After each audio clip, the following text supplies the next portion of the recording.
Hello, everyone. I had the Morphosyntax intervention technique, and the people associated with this technique are Ann A. Tyler and Allison M. Haskell.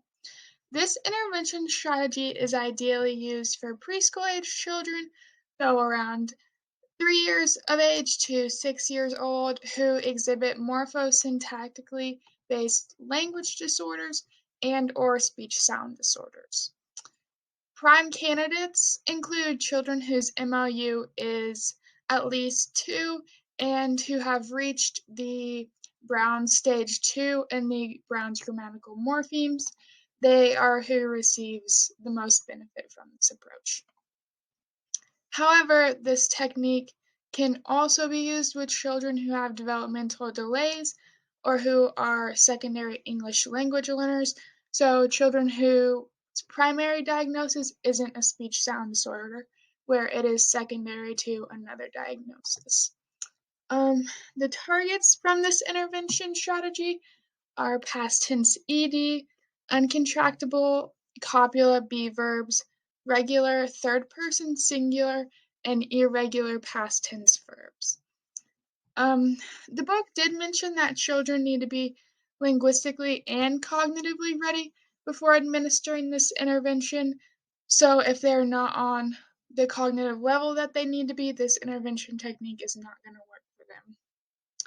In the study designed for this intervention approach, the children who participated all performed under one standard deviation less than the mean on a standardized expressive language test.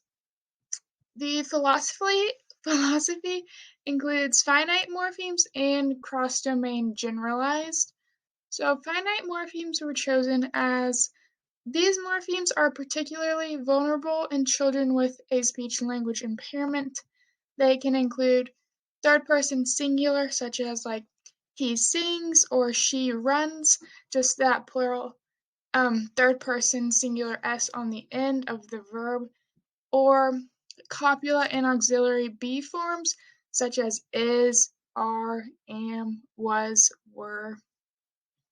Studies show that children with speech and language impairments perform poorly on these morphemes in comparison to non-finite ones. So there's a major focus on finite morphology because that's what the children have shown that they struggle with more. Cross-domain generalizations are highly focused on because it's important to incorporate both phonology and morphology aspects with these children.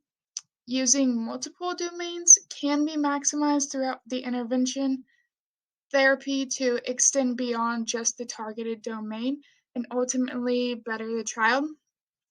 The clinician can target phonology and morphosyntax because the goal for children with both speech sound disorders and morphosyntactically based language impairments are to achieve this cross-domain aspect. The methodology includes specific treatment sessions, focused stimulation, and elicited production. So the recommended treatment session, according to the book, says that you should have an individual session of 30 minutes and then one small group session of 45 minutes per week. They usually suggest using the cycles approach to target speech sound goals 1 week and then cycle to target the morphosyntactic goals the next week. This is what the study in the book used for the intervention, and they saw the most benefits doing it this way. However, there is another option that is called the block strategy, which is where the speech or morphosyntax is targeted for 3 one-month cycles before transitioning back and forth to one or the other. And the third option is more of a horizontal approach, where you target speech and morphosyntax during each session, and the studies show this to be the least effective compared to the other two. And so for the methods, another one is focused stimulation. And this is where the facilitator, which could be the parent, the clinician, or the teacher, provides many relevant examples of a speech linguistic form that they are trying to target. And the last one is elicited production, and they use this to work on the speech sounds that the child is struggling with the most. As the child progresses through the intervention, the level of complexity increases and the amount of clinician support decreases. Um, this does good targeting language impairments and speech sound disorders at the same time, which can be realistic when working with kids. As we know, speech and language often go hand in hand, so this is a great intervention technique to use with an individual who qualifies for this intervention. One of the examples from the book is when you're reading a story with a child. For example, in this book, they were planting flowers, and so the clinician said, "Tell me what Jenny does with the flower seeds. She plants them or waters them." And so in this case, both of the answers are right. She did plant them and she did water them, and they both use the plural S. So they both include the target morpheme. And so that's what's really important.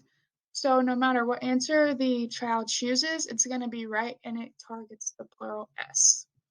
So you can change that up with whatever ending you're working on. So if you were doing past tense ed, she planted them or watered them. So you can kind of change your targets to whatever you are working on.